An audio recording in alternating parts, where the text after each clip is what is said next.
4 ദിനം കൊണ്ടൊരുത്തനെ തണ്ടിലേറ്റുന്നതും ഭവാൻ 5-6 ദിനം കൊണ്ട് വാരി പിടിച്ച് തറയിലേക്ക് ഇടുന്നതും ഭവാൻ എന്ന് പറഞ്ഞ് കേട്ടിട്ടില്ലേ? രേണു ബിഗ് ബോസിലില്ല എന്നാണ് തോന്നുന്നത്, അറിയില്ല. വൈറ്റ് കാർഡ് എൻട്രിയോ മറ്റോ വരാനുണ്ടെങ്കിൽ ചാൻസ് ഉണ്ട്. ഇപ്പോൾ എന്തായാലും രേണു വീട്ടിലുണ്ടെന്നാണ് രേണുവിൻ്റെ തന്നെ ഒരു വീഡിയോയിൽ കൂടെ പറയുന്നത്. മോശപ്പെട്ട ഒരു കാര്യമായി പോയി. ഒരു പ്രതീക്ഷ കൊടുത്തിട്ടുണ്ടായിരുന്നെങ്കിൽ ഒരു കാരണവശാലും അങ്ങനെ ചെയ്യരുതെന്ന്, റിജക്റ്റ് ചെയ്യേണ്ട കാര്യമില്ല.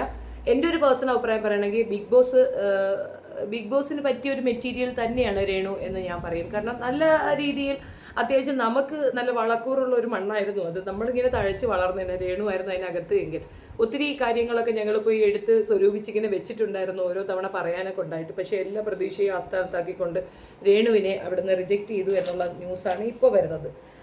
അപ്പോൾ രേണു ഇപ്പോൾ ചേച്ചിയുടെ വീട്ടിൽ പോയി 2 ദിവസം അവിടെ പോയി നിൽക്കാൻ ആകെ മെന്റലി ഡിപ്രസ്ഡ് ആയി കാണും അല്ലേ? അതാണ് പറയുന്ന കുറച്ച് കാര്യങ്ങൾ നമുക്കൊന്ന് കേൾക്കാം.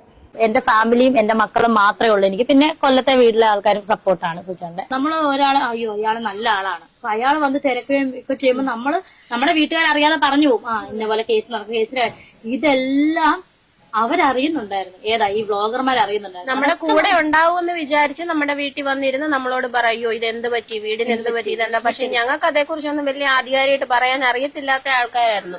വീട്ടിൽ വന്നിരുന്നാണ്ട നിങ്ങളുടെ വീടിന്റെ സൈഡ് അങ്ങനെ പോയി ഇങ്ങനെ പോയി നിങ്ങൾ പറയണം, നിങ്ങൾ പറഞ്ഞ ഞാൻ വിളിച്ച് പറയും എന്നും പറഞ്ഞ് നിർബന്ധിച്ച് ഓരോ ദിവസവും നമ്മളെ കൊണ്ട് അത് പറയിച്ചു കഴിഞ്ഞിട്ട് ലാസ്റ്റ് ആ ആളായിരുന്നു ഞങ്ങൾക്ക് വേണ്ടി ഇതുപോലെ ഞങ്ങളെ ദ്രോഹിച്ചുകൊണ്ടിരുന്നത് ഞങ്ങൾക്ക് ഇപ്പോഴാണ് മനസ്സിലായത്. കാരണം ഒരു 10-12 ഇന്റർവ്യൂയിലൂടെ മനസ്സിലായി ആരാണ് ഞങ്ങളെ ദ്രോഹിച്ചുകൊണ്ടിരുന്ന വ്യക്തിയെന്ന്. അപ്പൊ നിങ്ങൾക്ക് മനസ്സിലായി കാണുമല്ലോ.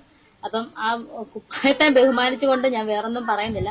പിന്നെ ആണെങ്കിൽ ഞാൻ ബിഗ് ബോസിൽ പോയി, ഫ്ലൈറ്റ് കയറി എത്തി, അവളെ പിരിച്ചുവിട്ടു, ബിഗ് ബോസിൽ നിന്ന് പിരിച്ചുവിട്ടു. വ്ളോഗേഴ്സിന്റെ കുറെ കണ്ട് ഞാനൊരു കാര്യം ചോദിച്ചോട്ടെ, ഞാനിപ്പോ ഈ വീട്ടിൽ ഇരിക്കുവാണ്, ഞാൻ എങ്ങനെയാണ് കയറിപ്പോയത്? സൂചിച്ചാണ്ട് വലിയ കൂടെയുള്ള ആരോ ചതിച്ചു എന്നാണ് പുതിയ പറച്ചില്. പുതിയതല്ല, അതാണ് സത്യം. ഈ ഒരു വിഷയത്തിൽ രേണു കള്ളം പറയുന്നതല്ല, എനിക്കത് പൂർണ്ണ ബോധ്യമുണ്ട്. എന്തുകൊണ്ടെന്നറിയാമോ? നമുക്ക് ചില ഫെസിലിറ്റീസ് അറേഞ്ച് ചെയ്ത് കിട്ടും. അത് നമ്മൾ സത്യത്തിൽ ദൈവത്തിന്റെ കൈകളാണ് നമുക്കത് കൊണ്ടു തരുന്നത്. എല്ലാവർക്കും ഇപ്പോഴും സൗഭാഗ്യവും ഒന്നും കിട്ടിയെന്ന് വരത്തില്ല. ഏറ്റവും വലിയ പണക്കാരനും ഏറ്റവും താഴേക്കിടയിൽ വരുന്ന ഒരു അവസ്ഥയുണ്ട്. നല്ല ആരോഗ്യവാൻ പെട്ടെന്നൊരു വൈഷമ്യം അല്ലെങ്കിൽ ഒരു ആക്സിഡന്റിൽ കിടന്നു പോകുന്ന അവസ്ഥ വരാം. അപ്പം നമുക്ക് എന്തും പ്രെഡിക്റ്റ് ചെയ്യാൻ പറ്റുന്ന ഒരു കാലഘട്ടത്തിലല്ല നമ്മൾ ജീവിക്കുന്നത്, മനസ്സിലാക്കുക. അത്രയും വലിയ ബോധ നിലവാരം ഈ 2 പെണ്ണുങ്ങൾക്കും ഉണ്ടായിരുന്നില്ല. ഇവൾക്കുണ്ടായിരുന്നെങ്കിൽ അനിയത്തി കുട്ടി അത് പറഞ്ഞ് മനസ്സിലാക്കുമായിരുന്നു. അത് പറഞ്ഞ് മനസ്സിലാക്കി കൊടുക്കാനുള്ള സാമാന്യ ബോധം ഈ പെൺകുട്ടിക്ക് ഇല്ലാത്തത് കൊണ്ട് തന്നെയാണ് രേണുവിന് ഈ ഗതി വന്നത് എന്നാണ് ഞാൻ പലപ്പോഴും ചിന്തിച്ചിട്ടുണ്ട്. ഈ കൊച്ചു കാണിക്കുന്നതൊക്കെ എന്താണ്? മുൻപുള്ള കുറേയധികം കാലഘട്ടങ്ങളിൽ അവൾക്കുണ്ടായിരുന്ന ബുദ്ധിമുട്ടുകളൊക്കെ തന്നെ നമ്മൾ പോകുമ്പോൾ അവളുടെ കഥകൾ മനസ്സിലാക്കുമ്പോൾ മനസ്സിലാവുന്ന ഒരു കാര്യമാണ്. വളരെ സ്ട്രഗിൾ ചെയ്ത് മുന്നോട്ട് വന്ന പെണ്ണാണ്. ഇങ്ങനെയൊക്കെ സംസാരിക്കാൻ സാധിക്കുന്നു. മാത്രമല്ല സോഷ്യൽ മീഡിയയിൽ ആക്റ്റീവായി ഒരുപാട് പേരുടെ കയ്യിൽ അത്യാവശ്യം എവിഡൻസ് ഒക്കെ ഉള്ള സമയത്ത് നമ്മൾ കാണിക്കേണ്ട ചില ഒരു മര്യാദകളുണ്ട്. മൗനം ചില സമയത്ത് നല്ലതാണ്, അനിവാര്യമാണ് എന്ന് തന്നെയാണ് ഞാൻ മനസ്സിലാക്കിയിട്ടുള്ളത്. അപ്പോൾ അങ്ങനെയുള്ള പെൺകുട്ടി എന്തിനാണ് ഇങ്ങനെ കിടന്ന് തുടിച്ചഴുകുന്നത്? സുധി ഒരു വലിയ പുണ്യവാളനൊന്നും അല്ല. സുധി പാർട്ടിസിപ്പേറ്റ് ചെയ്തൊരു ചാനലുകാരാണ് അവരെ കൂടുതൽ എക്സ്പോസ് ചെയ്തതും. സുധിക്ക് അങ്ങനെ ഒരു വലിയ മാന്യപ്പട്ടമൊക്കെ കൊടുത്തിട്ടുണ്ട്. ഇപ്പം സത്യം പറഞ്ഞു കഴിഞ്ഞാൽ ഏതെങ്കിലും കലാകാരൻ മരിച്ചാൽ ഞാൻ ഉടനെ അവരുടെ ഫിനാൻഷ്യൽ സ്റ്റാറ്റസാണ് നോക്കുന്നത്. ഇനിയിപ്പോൾ എല്ലാവരും കൂടെ പൈസ പിരിച്ചിട്ട് ഇവനെ ഇനി നന്നാക്കി ഇതേപോലെ തിരിച്ചു പറയുന്ന ഒരു അവസ്ഥ ഉണ്ടാകും. നമ്മൾ ഒരു ഗ്ലാസ് വെള്ളം ഒരാളുടെ കയ്യിൽ നിന്ന് വാങ്ങി കുടിച്ചിട്ടുണ്ടെങ്കിൽ നന്ദി കാണിക്കാൻ മനസ്സിലാക്കണം.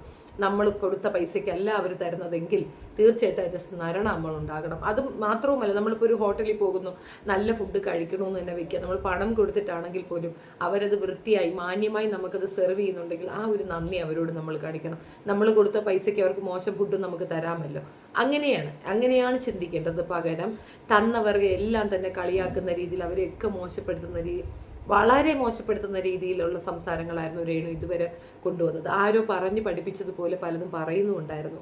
ഇപ്പോൾ എങ്ങുമില്ലാതെ എനിക്കത് മനസ്സിലായൊരു കാര്യം, എല്ലായിടത്തുനിന്നും ഔട്ടാക്കപ്പെട്ടു എന്നുള്ളതാണ്. കാരണം പൂർണ്ണമായും നുണകൾ മാത്രം സംസാരിച്ചു കൊണ്ടിരുന്നതാണ്. നമ്മുടെ ജീവിതത്തിൽ അപജയങ്ങൾ ഉണ്ടാകാം. അതായത് ഇപ്പോൾ 2 വിവാഹം, 3 വിവാഹം, അല്ലെങ്കിൽ നമുക്കൊരു ലവ് ഉണ്ടായി അത് നശിച്ചു പോയി, തേപ്പ്, ഇങ്ങനെ കുറേയൊക്കെ നമുക്കുണ്ടാകാം. ബി ഓപ്പൺ ആൻഡ് വളരെ നല്ല ക്ലിയറായി നമ്മുടെ ലൈഫിലുള്ള കാര്യങ്ങൾ ഒന്നും മറച്ചു വെക്കാൻ നിൽക്കാതെ, ആവശ്യമുള്ള കാര്യങ്ങൾ, അനാവശ്യമായിട്ടുള്ളതെന്നല്ല, ആവശ്യമുള്ള കാര്യങ്ങൾ പൊതുസമൂഹത്തിനോട് പറയുക, കൃത്യമായി പറയുക. 2 ഫേസ് ഉണ്ടാക്കാൻ ശ്രമിക്കരുത് ഒരു കാരണവശാലും. നമ്മൾ ഇതാണ് എന്നുള്ളത് മനസ്സിലായി കഴിഞ്ഞാൽ പിന്നെ ആളുകൾ നമ്മളെ തുരക്കാൻ വരത്തില്ല. അതേസമയം നമ്മൾ പറയുന്ന നുണകൾ ഉണ്ട് എന്നവർക്ക് ബോധ്യപ്പെട്ടാൽ ആ നുണകൾ നമ്മളില്ല എന്ന് പറയുമ്പോൾ സത്യമാക്കാൻ വേണ്ടി അവർ ശ്രമിക്കും. അതിൽ നമ്മൾ പരാജയപ്പെട്ടു പോകാൻ ചാൻസ് ഉണ്ട്. കാരണം നമ്മൾ നുണയാണ് പറഞ്ഞതെന്ന് നമുക്കും ബോധ്യമുണ്ടല്ലോ. അപ്പോൾ അത് നമ്മൾ ശ്രദ്ധിക്കേണ്ട വലിയൊരു കാര്യം തന്നെയായിരുന്നു. രേണുവിന് ഇത് പറഞ്ഞു കൊടുക്കാൻ ആരും ഉണ്ടായിരുന്നില്ല.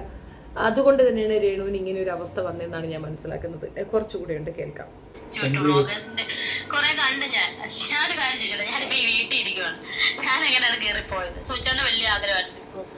സോ ഞാൻ പോയിരിക്കും. വിളിച്ചിട്ടില്ല. സുധിച്ചേട്ടന്റെ വലിയ ആഗ്രഹമായിരുന്നു വീട്, സുധിച്ചേട്ടന്റെ വലിയ ആഗ്രഹമായിരുന്നു ഇത്, സുധിച്ചേട്ടന്റെ അതായിരുന്നു ഇത്. ഈ സുധി എന്ന് പറഞ്ഞ് തന്നെ നീ ഈ ലോകത്തുള്ള മനുഷ്യരെ മുഴുക്ക പറ്റിച്ചത്. ഇനിയും നീ അത് വീണ്ടും ആവർത്തിക്കുകയാണെങ്കിൽ രേണു ഇപ്പം അനുഭവിച്ചതിന്റെ 10 മടങ്ങ് ദോഷം നിനക്ക് ഇനിയും വരാതിരിക്കുന്നതെന്ന് എനിക്ക് പറയാനുള്ളൂ. വീണ്ടും വന്നിരിക്കുകയാണ് സുധിച്ചേട്ടന്റെ ആഗ്രഹമായിരുന്നു. സുധിച്ചേട്ടൻ ആരാ? മഹാത്മാഗാന്ധി മറ്റോ ആണോ? അറിയാത്തോണ്ട് ചോദിക്കുന്നുണ്ട്. സുധിച്ചേട്ടൻ ആഗ്രഹങ്ങളൊക്കെ സാധിച്ചു കൊടുക്കുക അവിടെയുള്ള മനുഷ്യരിയ്ക്കുവാണോ? എന്താണ് ഈ പെണ്ണ് വീണ്ടും പറയണേന്ന് അറിയാൻ വയ്യ. പോയൊരു അവസ്ഥയായിരുന്നു ഞങ്ങളുടെ കുടുംബത്തിന്റെ. കാരണം എല്ലായിടത്തു നിന്നും ഒരു പുറത്തിറങ്ങാൻ വയ്യാത്ത രീതിയിലായ ഒരു അവസ്ഥ. പക്ഷെ അതുപോലെ വിവാദങ്ങളിലേക്ക്, കാരണം രേണുവിനെ സംബന്ധിച്ച് രേണു എന്ത് തെറ്റ് ചെയ്തെന്ന് ഞങ്ങൾക്ക് ഇപ്പോഴും അറിയത്തില്ല. ഞങ്ങളുടെ ഇതാണ് കുഴപ്പം. രേണു ചെയ്ത തെറ്റെന്താണെന്ന് നിങ്ങൾക്ക് ഇപ്പോഴും അറിയാൻ വയ്യ. അതാണ് നിങ്ങളുടെ കുഴപ്പം. രേണു ചെയ്ത തെറ്റെന്താണെന്ന് പറഞ്ഞാൽ പൊതുസമൂഹത്തിൽ ആളുകൾ സപ്പോർട്ട് ചെയ്തവരെയൊക്കെ അവഹേളിച്ചു. ചേച്ചിക്ക് അത് മനസ്സിലായില്ലേ? ചേച്ചി അല്ലല്ലോ ആ വീട് വെച്ചു കൊടുത്തത്, 1ഉം 2ഉം അല്ലല്ലോ. 50 ലക്ഷം രൂപയുടെ പ്രോജക്റ്റാണ്. 25 ലക്ഷം രൂപയുണ്ട് ആ വസ്തുവിന് മാത്രം. 25 ലക്ഷം രൂപ വീട് നിങ്ങളെ കൊണ്ട് കൂട്ടിയാൽ കൂടുമോ? നിങ്ങൾ വാടക വീട്ടിലല്ലേ? നിങ്ങൾക്കറിയില്ല ഒരു വീട് വെക്കാൻ ഉണ്ടാകുന്ന ബുദ്ധിമുട്ടുകൾ എന്നാണ്. കടം, ധനം, എന്തെല്ലാം ബുദ്ധിമുട്ടുകളിൽ കൂടെയാണ് ഒരു മനുഷ്യൻ കടന്നു പോകുന്ന. ഒരു വീട് വെച്ച് ഇറങ്ങി കിട്ടുമ്പോൾ 25 ലക്ഷം രൂപയുടെ വീട് അവർ നിസ്സാരമായി വെച്ച് തന്നു. 25 ലക്ഷം രൂപയുടെ പ്രോപ്പർട്ടി ഫ്രീ ആയിട്ട് കയ്യിൽ കിട്ടി. ആ ചുറ്റുമതിലുൾപ്പെടെ കിട്ടി. ഇനി അതൊന്നും പോരാ, വീട്ടിലേക്കുള്ള ചട്ടി, കല, പാത്രം, അവക്കിടാനുള്ള ജട്ടിവനിയം വരെ വാങ്ങിച്ചു കൊടുത്തു നാട്ടുകാർ. ഇപ്പോഴും സഹായിക്കുന്നു, ആളുകൾ പൈസ അയച്ചുകൊണ്ടേയിരിക്കുന്നു. കുഞ്ഞുങ്ങളെ കാണിച്ച്, സുധിച്ചേട്ടനെ കാണിച്ച്, സുധിച്ചേട്ടൻ്റെ ഓർമ്മയ്ക്കായി ഒരു പെർഫ്യൂം വരെ കൊണ്ടുവന്ന് കൊടുത്തിരിക്കുന്നു. സോ ഇത്രയധികം രീതിയിൽ ആളുകളുടെ മാത്രം ദയാദാക്ഷിണ്യത്തിൽ ജീവിക്കുന്ന അനിയത്തി കുട്ടി ചെയ്ത തെറ്റെന്താണെന്നറിയില്ലേ? നീയൊക്കെ ഒരു പിണ്ണാക്കുമല്ല, നീയൊക്കെ എന്ത് വേണോ പറഞ്ഞു, എനിക്കൊരു പിണ്ണാക്കുമില്ല എന്ന് പറയുന്നിടത്ത് നിങ്ങൾ ആളുകൾ പറയുന്നത് കേൾക്കാൻ ബാധ്യസ്ഥരാണ്. കാരണം അവരുടെ സഹായമാണ് നിങ്ങൾ വാങ്ങിയെടുത്തത്. അവരുടെ സഹായം വാങ്ങിയെടുക്കുമ്പോൾ മര്യാദ വളരെ കൂടുതലായിട്ട് വേണം. നമ്മളാണ് സമ്പാദിക്കുന്നത്, നമ്മളാണ് രാജാവ്. നമ്മുടെ പണം, നമ്മുടെ കാശ്, നമുക്ക് ഇഷ്ടമുള്ള പോലെ ജീവിക്കാം. നാട്ടുകാരുടെ പൈസ വാങ്ങിച്ച് ജീവിക്കുമ്പോൾ നാട്ടുകാർ പറയണ കേൾക്കേണ്ടി വരും. വീട്ടിലും അങ്ങനെയല്ലേ?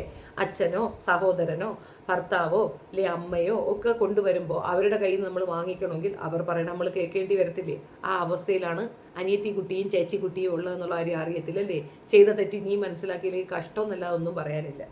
കുടുംബത്തിലുണ്ടായ ഒരേ ഒരു പ്രശ്നം എന്ന് പറഞ്ഞാൽ അത് സുധിച്ചേട്ടന്റെ ആകസ്മികമായ ഒരു മരണമായിരുന്നു. അതല്ലാതെ ഒന്നും ചെയ്തിട്ടില്ല. അതേ തുടർന്ന് ഇതുപോലെ അനുഭവിക്കേണ്ട ഒരു കുടുംബം ഉണ്ടാവുമെന്ന് ചരിത്രത്തിലുണ്ടെന്ന് എനിക്ക് തോന്നുന്നില്ല. കാരണം എല്ലാ വശത്തു നിന്നും അതുപോലെ നമ്മൾ ഓർത്തിരുന്ന ആൾക്കാർ, നമ്മൾ നല്ലവരെന്ന് ചിന്തിക്കുന്ന ആൾക്കാർ വരെ നമ്മുടെ കൂടെ നിന്നിട്ട് അവര് ഇപ്പം കുറെ വ്ളോഗേഴ്സിനെതിരെ നമ്മൾ കുറെ എല്ലാവർക്കും അറിയാം, ഒരു വ്ളോഗറിനെതിരെ നമ്മൾ നിയമപരമായിട്ട് മുന്നോട്ട് പോകുന്നുണ്ട്. അപ്പം നമ്മൾ ഓർത്തേക്കുന്നത് ഈ നമ്മൾ ഒരാളെ അയ്യോ ഇയാള് നല്ല ആളാണ്, അപ്പൊ അയാൾ വന്ന് തിരക്ക് ഇപ്പൊ ചെയ്യുമ്പോൾ നമ്മുടെ വീട്ടുകാർ അറിയാതെ പറഞ്ഞു പോകും, ഇതേപോലെ കേസില് ഇതെല്ലാം അവരറിയുന്നുണ്ടായിരുന്നു. ഏതാ ഈ ബ്ലോഗർമാർ അറിയുന്നുണ്ടായിരുന്നു. നമ്മുടെ കൂടെ ഉണ്ടാവുമെന്ന് വിചാരിച്ച് നമ്മുടെ വീട്ടിൽ വന്നിരുന്ന് നമ്മളോട് പറയോ ഇത് എന്ത് പറ്റി, വീടിന് എന്ത് പറ്റി, ഇതെന്താ. പക്ഷെ ഞങ്ങൾക്ക് അതേക്കുറിച്ചൊന്നും വലിയ ആധികാരികമായിട്ട് പറയാൻ അറിയത്തില്ലാത്ത ആൾക്കാരായിരുന്നു. വീട്ടിൽ വന്നിരുന്നാണ്ട് നിങ്ങളുടെ വീട്ടിലെ സൈഡ് അങ്ങനെ പോയി ഇങ്ങനെ പോയി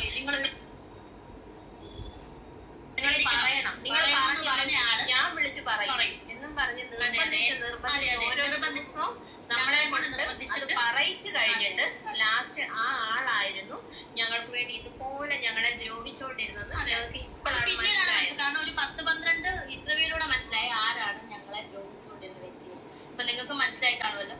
അപ്പം ആ ബഹുമാനിച്ചുകൊണ്ട് ഞാൻ വേറൊന്നും പറയുന്നില്ല.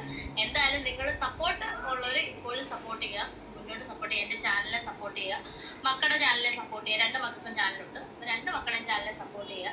പിന്നെ ഈ നെഗറ്റീവ്, അതായത് ഇങ്ങനെ ഈ കൂടെ നിന്ന് ചിരിച്ചിട്ട് മാറി എന്ന് പറയുന്ന ഇവരോട് എനിക്കൊന്നും പറയാനില്ല. അവരവരുടെ പ്രവൃത്തി വീണ്ടും തുടരുക. ലാസ്റ്റ് എന്തായാലും ദൈവം തമ്പുരാൻ അതിനുള്ള മറുപടി നിങ്ങൾക്ക് തന്നിരിക്കും. ശാപം. ഈ എന്റെ സബ്സ്ക്രൈബേഴ്സിന് ഒരുപാട് നന്ദി. വീണ്ടും നിങ്ങൾ എന്റെ ചാനൽ സബ്സ്ക്രൈബ് ചെയ്യണം, സപ്പോർട്ട് ചെയ്യണം. അതുപോലെ ഒരുപാട് പേര് പറയുന്നുണ്ടല്ലോ ജോലി ഇവൾ അഭിനയിക്കണ്ട. ഇതും എന്റെ ഒരു ചെറിയൊരു ജോലി പോലെ ഒരു സംരംഭമാണ്, അല്ലെങ്കിൽ ഒരു ചെറിയൊരു സാധനമാണ് ഈ ഒരു ചാനലും. അപ്പൊ നിങ്ങൾ ഈ പറയുന്നവർ നിങ്ങൾ സബ്സ്ക്രൈബ് ചെയ്തേ, നിങ്ങൾ സപ്പോർട്ട് ചെയ്യുന്നേ, നിങ്ങൾ വ്യൂ ചെയ്യേ. അപ്പത്തേനും എനിക്ക് നിങ്ങൾ പറഞ്ഞ പോലെ അഭിനയിക്കാൻ തന്നെ എനിക്ക് വരുമാനം വരുമല്ലോ എന്ന് പറഞ്ഞാൽ നിങ്ങൾ പറഞ്ഞോണ്ട് അഭിനയം നിർത്തുന്നല്ല, നെഗറ്റീവ് പറഞ്ഞോണ്ട് അഭിനയം നിർത്തുന്നല്ല. അഭിനയം എന്ന് വരെ വിളിക്കുന്നോ അതുവരെ ഞാൻ അഭിനയിക്കും. പിന്നെ അഭിനയം ഒരു പാഷനായിട്ട് ഞാനിപ്പം കാണുന്നു. ആദ്യമൊക്കെ ജോലിയായിരുന്നു, ഇപ്പൊ അതെന്റെ ഒരു പാഷനാണ്. പിന്നെ കുറച്ച് പ്രോജക്റ്റുകൾ 2-3 സിനിമ വന്നിട്ടുണ്ട്, അതൊക്കെ ചെയ്യണം. ഉടനെ തന്നെ അതിന്റെ ഡേറ്റും കാര്യങ്ങളൊക്കെ ഓക്കെ ആകും. നിങ്ങളുടെ സ്നേഹവും സപ്പോർട്ടും പ്രാർത്ഥനയും ഇനിയും പ്രതീക്ഷിക്കുന്നു. എന്നെ ഒരുപാട് പേര് സപ്പോർട്ടുണ്ടെന്ന് ഇൻസ്റ്റാഗ്രാമിലൊക്കെ ഒത്തിരി മെസ്സേജുകൾ വരാറുണ്ട്. നേരിട്ട് കാണുമ്പോൾ എല്ലാ ജനങ്ങളും രേണുസുതി ഇങ്ങനെ തന്നെ പോകണം. അപ്പൊ പിന്നെ എല്ലാരും പറയും ഡെയിലി വീഡിയോ ഇട്. എനിക്ക് നല്ലൊരു ഫോണില്ല. ഒന്നാമതൊക്കെ എന്റെ ഫോൺ കണ്ടു കഴിഞ്ഞാൽ ചക്കിന് വെച്ചത് കൊക്കിന് കൊണ്ട പോലത്തെ സാധനമാണ്. ഇവിടെ ചെക്കി അവിടെയാണ് ചെന്ന് അവസാനിക്കുന്നത്. ഭയങ്കര ഒരു മോശമായിട്ടുള്ള ഫോണാണ്. മോശമല്ല, കേടായിട്ടുള്ള ഫോണാണ്. എനിക്കത് സെക്കൻഡ് ഫോൺ ഞാൻ എടുത്താണ്. ചേട്ടന്റെ ആ സമയത്ത് മരിച്ച സമയത്ത് എനിക്കൊരു കസിൻ ബ്രോ എനിക്ക് എടുത്തു തന്ന ഒരു ഫോണാണ്. അപ്പൊ അതിനകത്ത് എന്തായാലും ക്യാമറ ക്ലാരിറ്റി ഒന്നുമില്ല. അതുകൊണ്ടാണ് ഞാൻ ഡെയിലി വീഡിയോ ഇടാത്തതും. പിന്നെ എനിക്ക് നല്ല തിരക്കാണ്, ആൽബത്തിന്റെ തിരക്കാണ്. അപ്പൊ ഇനി ആവശ്യം ഒരു ഫോണാണ്. കാരണം പുള്ളിക്കാരത്തി ബാക്കി എല്ലാ തൊഴിലിൽ നിന്നും ഓപ്റ്റ് ഔട്ട് ആയിട്ടുണ്ട്. എല്ലാവരും പിടിച്ച് പുറത്താക്കിയിട്ടുണ്ട്. ബിഗ് ബോസിൽ നിന്ന് പുറത്തായിട്ടുണ്ട്. അത്യാവശ്യം കിട്ടിക്കൊണ്ടിരുന്ന ഇന്റർവ്യൂസ് ഒക്കെ പോയിട്ടുണ്ട്. ബിഗ് ബോസിലേക്കാണ് എന്ന് കരുതിക്കൊണ്ട് എല്ലാവരും പറന്നു ഇന്റർവ്യൂ എടുത്തു. എല്ലാം പുറത്തായി. പുള്ളിക്കാരത്തി ആകെ മൊത്തം അടപടൽ 8 നിലയിൽ മൂഞ്ചി പൊട്ടി നിൽക്കുകയാണ്. ഇനി ആകെ ഉള്ള ഒരു വരുമാനം എന്ന് പറയുന്നത് വ്ളോഗ് ചെയ്തിട്ട് കിട്ടുന്ന വരുമാനമാണ്. അപ്പോൾ വ്ളോഗ് നിങ്ങളെല്ലാവരും പോയി കാണണം. അങ്ങനെ നിങ്ങൾക്ക് വ്ളോഗ് കാണണം എന്നുണ്ടെങ്കിൽ വ്ളോഗ് ചെയ്യാൻ വേണ്ടിയിട്ട് പുള്ളിക്കാരത്തിക്ക് ഒരു മൊബൈലും കൂടെ വേണം. 25 ലക്ഷം രൂപയുടെ വീടും 25 ലക്ഷം രൂപയുടെ പ്രോപ്പർട്ടിയും 1.25 ലക്ഷം രൂപയുടെ ചുറ്റുമതിലും വീട്ടു സാധനങ്ങളും അടിമുടി തുണി സർവത്ര സാധനങ്ങളും മകൻ്റെ സ്കൂൾ ഫീസും കോളേജ് ഫീസും ഉൾപ്പെടെ എല്ലാം ഫ്രീ ആയിട്ടിരിക്കുന്ന ഒരു സ്ത്രീ ജീവിക്കാൻ കഷ്ടപ്പെടുകയാണ്. ആ കഷ്ടപ്പെടുന്ന സ്ത്രീ വ്ളോഗ് നടത്താൻ ആഗ്രഹിക്കുന്നു. നമ്മൾ ഓരോരുത്തരും മനസ്സറിഞ്ഞ് പൈസ ഇട്ട് കൊടുക്കണം.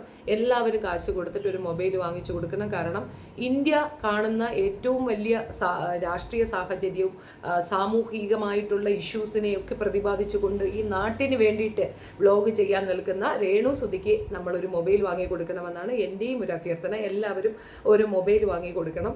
വീണ്ടും തുടരും. ഒന്നും പറയാനില്ല. കോമഡി പീസായി മാറിക്കൊണ്ടിരിക്കുന്നത് മനസ്സിലാകാതെ ആളുകൾ പറയുന്നത് കേട്ട് അങ്ങോട്ട് ചാടി വീണു. ചുറ്റും നിൽക്കുന്നത് അത്രയും ക്യാമറ. ആളുകൾ ചോദിക്കുന്നു, ഹായ് പറയുന്നു, കെട്ടിപ്പിടിക്കുന്നു, സന്തോഷം പങ്കിടുന്നു, തന്നെ വെച്ചിട്ട് വീഡിയോ ചെയ്യുന്നു, തനിക്ക് അഭിനയശേഷി ഉണ്ടെന്നൊക്കെ പ്രകീർത്തിക്കുന്നു. താൻ ഭയങ്കര സംഭവമായിട്ട് അങ്ങനെ തോന്നുന്നു. ഭർത്താവ് മരിച്ച ഒരു സ്ത്രീയോട് പൊതുസമൂഹം കാണിച്ച സഹതാപമാണെന്ന് മനസ്സിലാക്കാതെ ആ സഹതാപത്തിനെ താൻ എന്തോ സംഭവമാണെന്ന് സ്വയം തെറ്റിദ്ധരിച്ചും വ്യാഖ്യാനിച്ചുകൊണ്ട് കാണിച്ച പേക്കൂത്തുകൾ. ഇതിലൊരു കാര്യം അവൾ പറയുന്നുണ്ട്, എൻ്റെ കൂടെ നിന്നവരൊക്കെ എന്നെ എതിർത്ത് പറഞ്ഞത് എന്താണെന്ന് എനിക്ക് മനസ്സിലാകുന്നില്ല. എന്നെ അത്രയും സ്നേഹിച്ച് എന്നെ തൂക്കി തലയിൽ വെച്ചവരെന്നെ എതിർത്തെന്ന്. അവരെതിർത്തോട്ടെ.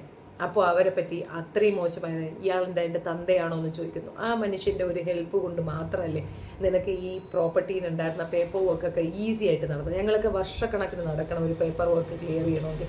ആ സാഹചര്യം അദ്ദേഹം നന്നായി ചെയ്തു തന്നു. ഒരുപാട് പേരോട് നിന്നെപ്പറ്റി പറഞ്ഞു, ഒത്തിരി പേരോട് നല്ല പേര് കൊടുത്തു. അങ്ങനെയൊക്കെ സഹായിച്ച മനുഷ്യനെ മാറി നിന്നിട്ട് മോശം പറയേണ്ട കാര്യം നിനക്കുണ്ടായിരുന്നു.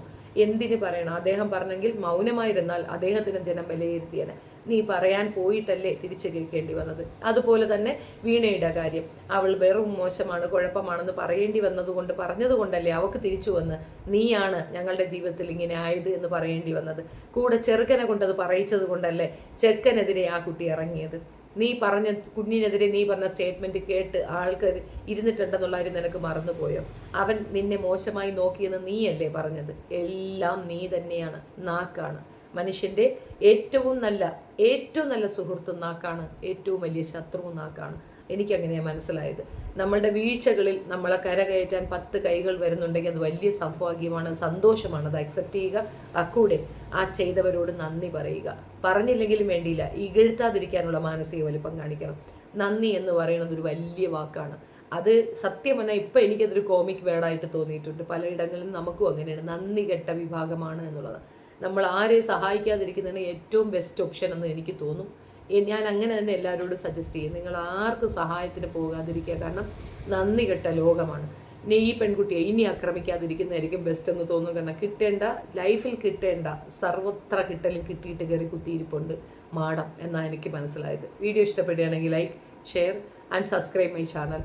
എല്ലാവരും ചേർന്ന് ഒരു ഫോണും കൂടെ വാങ്ങിച്ചു കൊടുക്കും മാഡത്തിന്. മാഡം ഫോണിന് വേണ്ടി കട്ട വെയിറ്റിംഗ്. Thank you.